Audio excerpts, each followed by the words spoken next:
Welcome to the Wickedly Smart Women podcast, featuring stellar conversations with emerging and established wickedly smart women. Thanks for joining us today as we celebrate the wickedly smart women who are committed, care deeply, and have the courage to take action and create change all around the world. Now here's your host, Emerald Greenforest. Welcome to another episode of the Wickedly Smart Women podcast, where we celebrate wickedly smart women and provide our listeners with a wealth of wisdom, along with immediately actionable steps to be smarter, spunkier, and more successful in their impact and their leadership. This is your host, Emerald Greenforest, and today we welcome our very special guest, Marjory Wildcraft. Marjory is the founder of the Grow Network, which is the premier online community of people who grow their own food. Marjory is in Who's Who in America for having inspired hundreds of thousands of backyard farmers and the return to natural medicine across the nation. National Geographic featured Marjory as an expert in off-grid living, and she has hosted Mother Earth News' online homesteading summit. She also hosts the annual Homegrown Food Summit, which reaches hundreds of thousands of viewers every year. And I had the pleasure of meeting Marjory at the recent virtual version of the National Publicity Summit, where as soon as I saw her in my queue, I was like, you are not only a wickedly smart woman, but it is super timely for you to be on the show. So welcome. So glad that you are here, Marjory. Thank you for being a guest. Oh, thank you, Emerald. It's truly my pleasure. Well, beautiful lady, we are in interesting times right now, and clearly you are a leader. I said when we were in the green room before the show started that you have literally been working your entire life to be ready for this time, right? To be the one who is the voice and the leader at this time when literally all of our social structures and our industries and our infrastructures, the cracks in all of that are being illuminated. And, it's transforming. Totally transforming. And your area of specialization, food, I mean, if there's anything that's essential, it's food. So I want to talk to you about your calling, and I'd love to hear what the path was for you that got you to where you are now, and, kind of a little bit of the backstory for our listeners. Yeah, the short backstory is my first degree is in electrical engineering. And I became a student of Robert Kiyosaki, the guy who's famous for Rich Dad, Poor Dad, long before he was famous. And I realized that I wanted to have money make money. I didn't want to work for money. And after having done a stint in Asia with Motorola, and I had a great time, I moved to Austin, Texas to create, and I created a business based on Robert's principles, very, very successful. In fact, I was the lead testimonial in his infomercials with Time Life. And I had some kind of instinct or some kind of gut thing going on, and I said, I really want to look into this. And I basically forecast 2008 early on, and it took me several years to unwind the whole business that I had built. By 2003, we had unwound the whole thing. And I said, what happens in economic collapse? Do we just keep doing what we do, except for we're going to push wheelbarrows full of money around? Yes, violence goes up, and it's probably good to understand defense. And yes, medical gets more interesting, and it's good to have those skills. But there's a lot of people with them. But the main thing, after hundreds of interviews and reading a ton of historical journals and books, the main thing people talk about is being hungry. And I had been an engineer and then this corporate, money manager, investor, had no clue how to grow food. And I started saying, well, that's really important. And plus I had two small kids at the time, and I was becoming aware of just how bad the food system is. And so I just went on this rampage to learn how to grow food. And one of the first things you learn right away is that you don't grow food in isolation. It's so much better in community.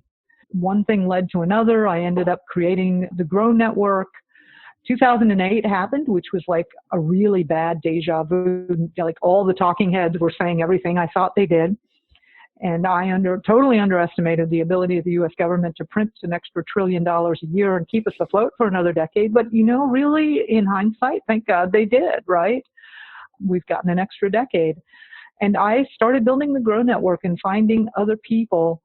I also, in that journey, got in touch with how angry I was at how we're treating the earth. Commercial agriculture is so hugely destructive, and the solution is right there in your backyard with some gardens, some chickens, and some rabbits. And so I began to build a community of people that were living this lifestyle and had the same passion. And we said, look, homegrown food on every table. Let's use that to stop the destruction of the earth. And built the Grow Network. And plus, all of us knew that something like this was in the cards, because it's just the past system was clearly unsustainable, and it will break at some time.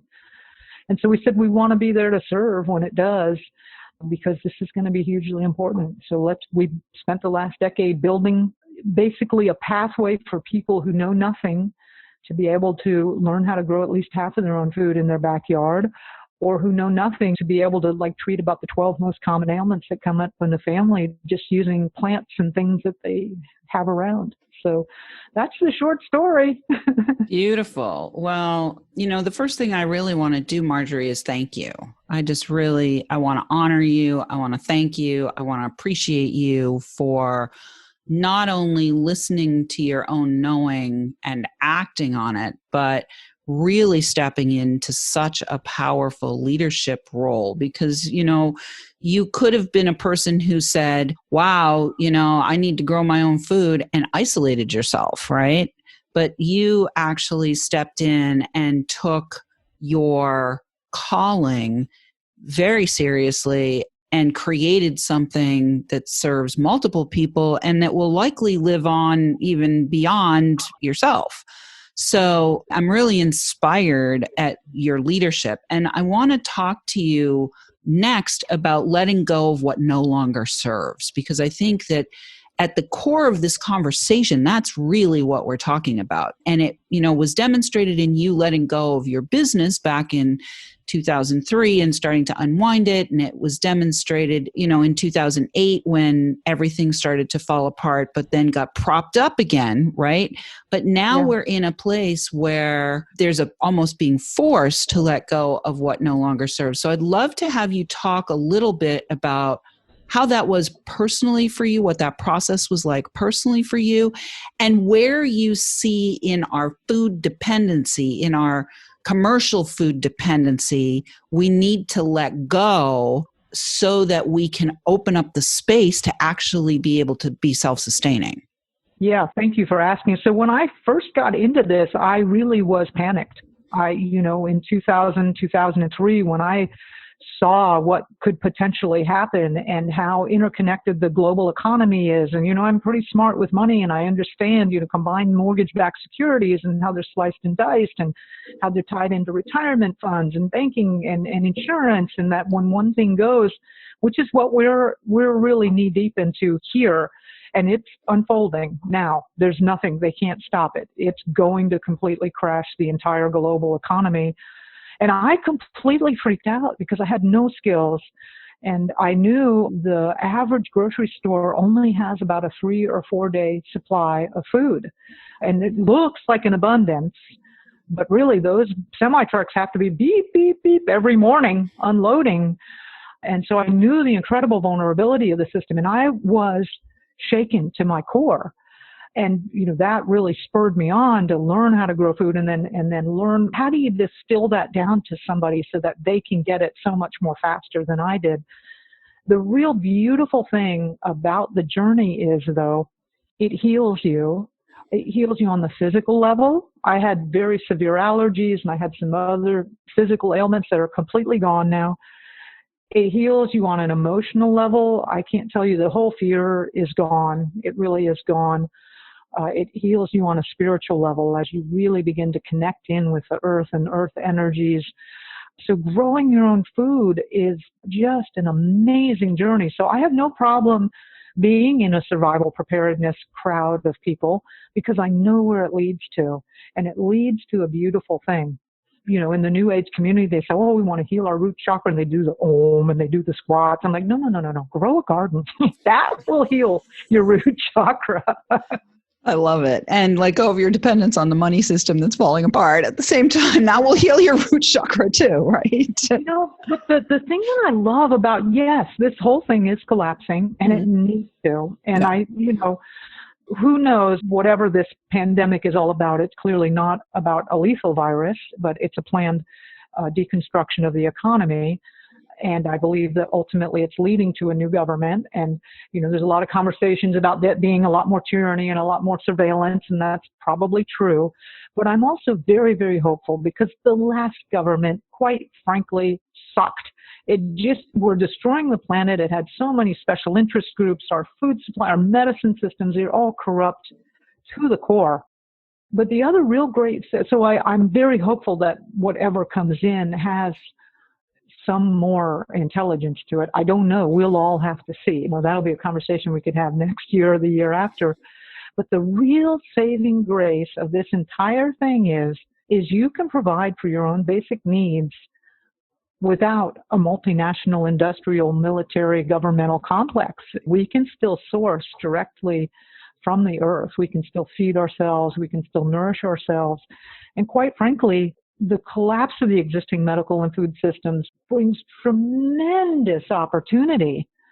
Small farming, which has always been a bit of a struggle, is now actually a very viable entity. Herbalists who were kind of treated as witches or, wives' tales or whatever. Now, people are realizing that pharmaceutical medicine is actually extremely dangerous.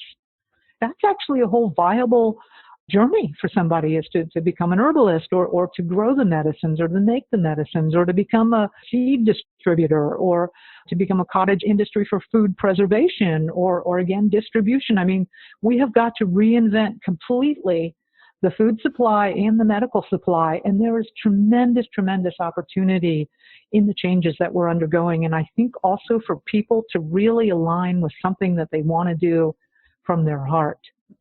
I see it as a wonderful opening. I agree 1,000%. Well, Marjory, we are already at the break. It's very quick how often the break shows up. It's like, oh my goodness, look, we're already here. When we come back from the break, we're going to dive in a little bit deeper about what you've created. But right now, I want to thank all of our listeners who are downloading, rating, and reviewing. We're welcoming thousands of downloads from all over the world. I want to shout out this week to our listeners in Puerto Rico, which is where Marjory is coming to us from right now. We have 37 countries around the world that are downloading right now. I also want to let everyone know that I have a new quiz available for those of you who are out there who maybe like Marjory have a very powerful, inspiring, uplifting message that you know that you are here to share and to serve the world with. This little fun quiz helps you to learn your own speaker magic. There are actually 5 different archetypes of speakers. And when you take the quiz, you'll find out what your unique speaker magic is. You can go to quiz.beheardbymillions.com and take that quiz and download it right away and have fun with that. And we will be right back with Marjory Wildcraft.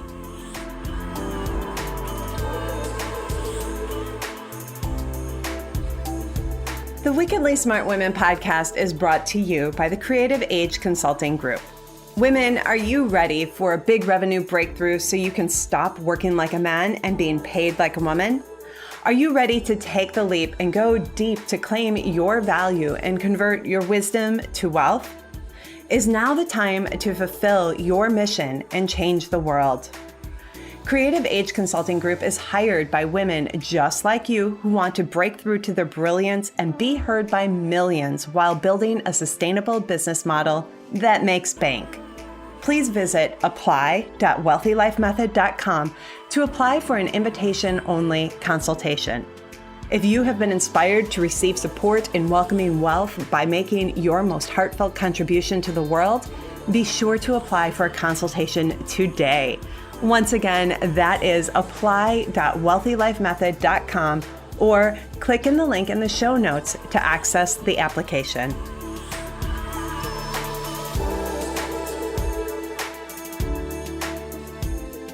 And we are back with Marjory Wildcraft. She is the founder of the Grow Network, and you can actually find out more about her and what she has to offer to you if this is resonant for you at growhalf.com. We will have that information for you in the show notes. There you will have immediate access to a free video that will teach you in 40 minutes how to grow half of your own food in your own backyard. And that is immediately accessible to you. She also has a variety of other free resources that you can access by exchanging your email address.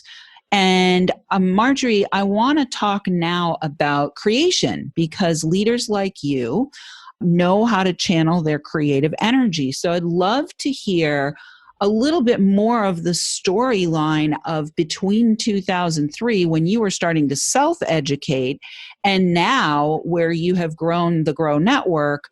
What was that process like for you? What did you have to let go of in order to grow what you have grown? Yeah. Oh my gosh. Yeah, that's been quite a journey. So, I had been super successful in business and used to signing $100,000 checks as a day-to-day part of the thing, talking to bankers or, very high-level investors, SEC certified investors, and structuring big deals. And then here I was in front of a tomato plant just sobbing because it had died. It was a complete life change, and it was not an easy process. On the seed packet, it says, put the seeds in the ground, water them, and come back in 90 days and get your vegetables. Well, there's actually a whole lot more that goes to that. And I really became like a crazy lady I'm like, oh my gosh, and the horror of what could happen with a food supply that could shut down in 3 days. I was outside of Austin, Texas, which had an MSA population of over 1 million. And then San Antonio, Houston, and Dallas within 3 hours. I mean, we're talking about 10, 12 million people all wanting to eat 3 meals a day. And if that food supply ever shut down, I had panic attacks. So I took every gardening course and every permaculture workshop and every master gardener training and hung out with barefoot crazies in the national forest. And how do they do it? These people are living there and they're just living, it's a very different lifestyle, but they're not skinny, So, and I really began to learn a lot. And I would say that as I really began to learn more, I really began to get, I could learn to wildcraft, I could learn to hunt, I learned to fish. I learned to treat wounds. One time I actually got bit by a snake. It's a copperhead. It's potentially a fatal bite. And we actually treated it at home very successfully. When you have experiences like that, it's so empowering. I would not recommend somebody doing that starting out, but after years of that. The Grow Network really kind of formed itself. I started teaching classes on growing food. I was teaching people everything that I had learned. And you've really got something when someone calls you up and says, hey, next Saturday, I've got 30 people. They're all willing to pay, $100, $200 each. And we would like to show up at your house and have you spend a day with us teaching us how to grow food, because I don't know if you've ever done any event organization or anything. It's usually, how do you get people in the door, right? And when you have people doing that, and everybody said, you got to make a video, you got to make a video. And I initially resisted that because I wanted people to experience the kitchen garden is right outside the back door because it's got to be close to you or you're not going to pay attention. So I wanted them to go out my back door and see that. And I wanted them to see, well, this is the kind of fence that will stop a cow. And this is the kind of fence that will confine a chicken, the experiential quality. But enough people kept trying to come and I couldn't, it's really draining to present all day. And we were limited and I realized that we needed to do a video. So I took basically a year off writing and rewriting a script and then video and then all the editing that goes into it and all this stuff. And we created a video and a website. My husband and I put a bunch of our savings into it, which at that time was a lot of money. It was $30,000. Put it up on a website. And I thought, oh, good, I'm done. I can go back to gardening and that will just sell itself. And I was so wrong. Yeah, girl. Been there, done that, got the t-shirt. Right? Just stick it out there and people will find it and they'll buy it from you. Nope.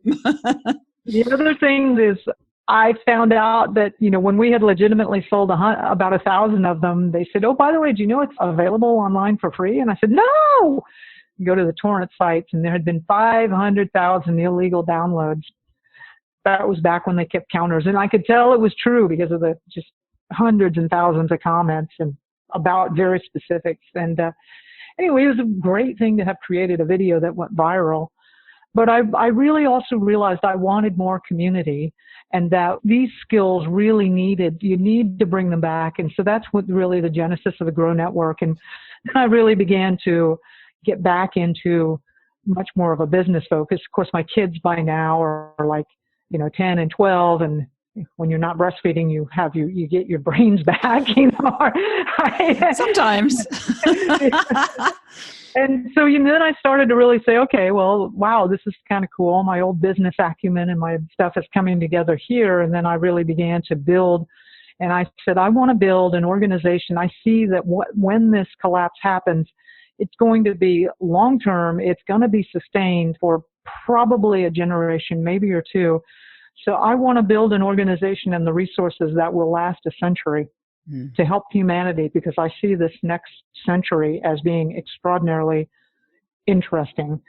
So that's what we set out to do, and went from complete fear and panic and freaked out to really becoming more and more empowered. And then as more and more people joined the network, and as we started to build it and we developed more products and we got more successful at marketing, and more people really got in alignment with the vision, growing your own food up until about March of this year has not been the easiest thing. So people are talking about, wow, we got to reinvent ourselves and we got to think lean and we got to change. And I'm like, we've been doing that for a decade. We are perfectly poised for this because, it's just been a challenging thing. But, and I had an interview more than a few times and they said, well, did you ever want to give up? And I said, my heart, this is what I just get that this is in my heart. And I think there are so many times I have been literally on the edge of bankruptcy or personal ruin. And I'm just like,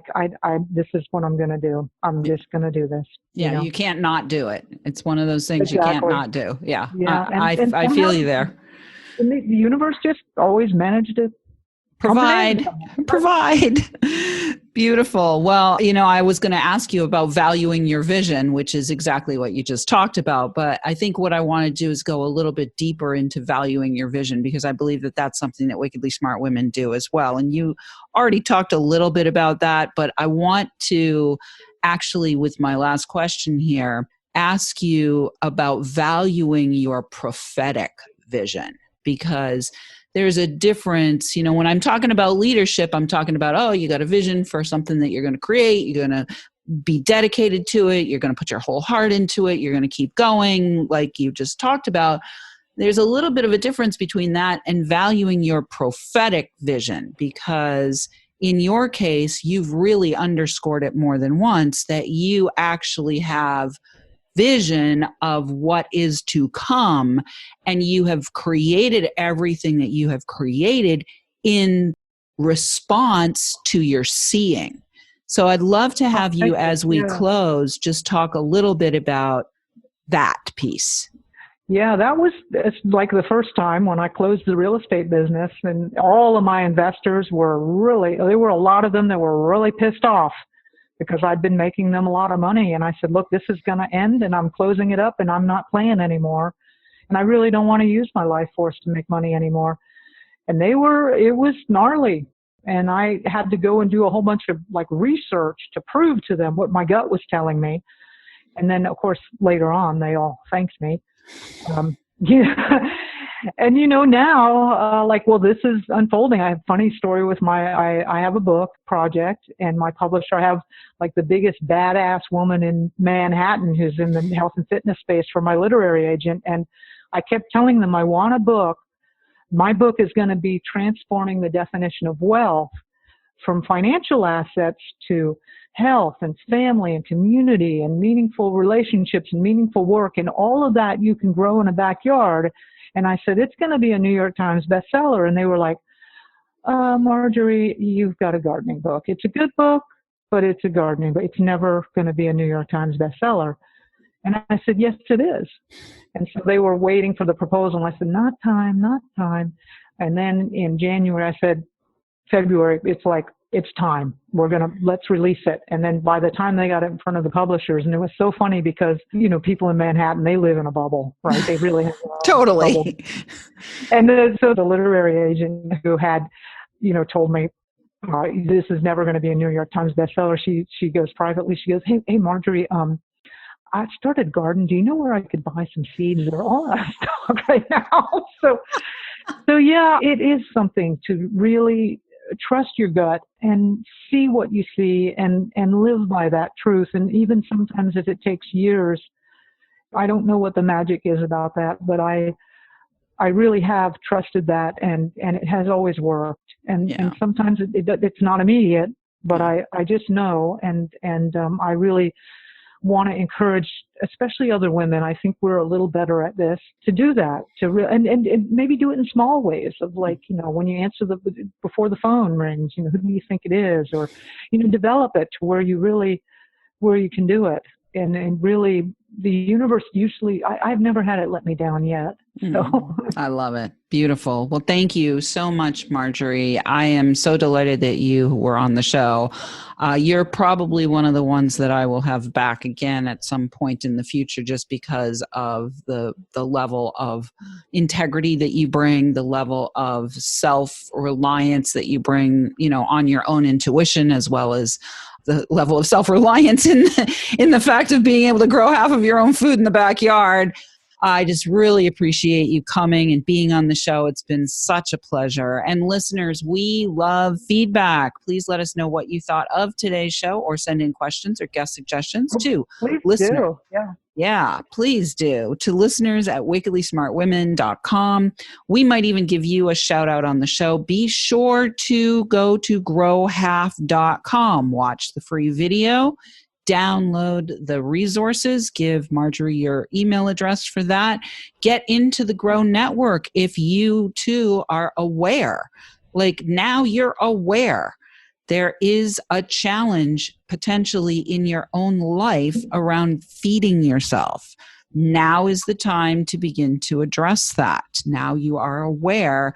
Get the support, get the help that Marjory has spent the last decade creating for you. And I want to thank you all for tuning in. Keep your ears open. And remember, you are a wonderful woman. Thanks for tuning in, downloading, and listening. Be sure to review and rate Wickedly Smart Women on Apple Podcasts and share with other women who can benefit from today's episode. Wickedly Smart Women is the premier podcast series for informing, activating, and inspiring the leader who carries profound wisdom and knows that now is the time to welcome wealth. We welcome your feedback and guest suggestions and invite you to subscribe to our mailing list to be notified of each episode at wickedlysmartwomen.com.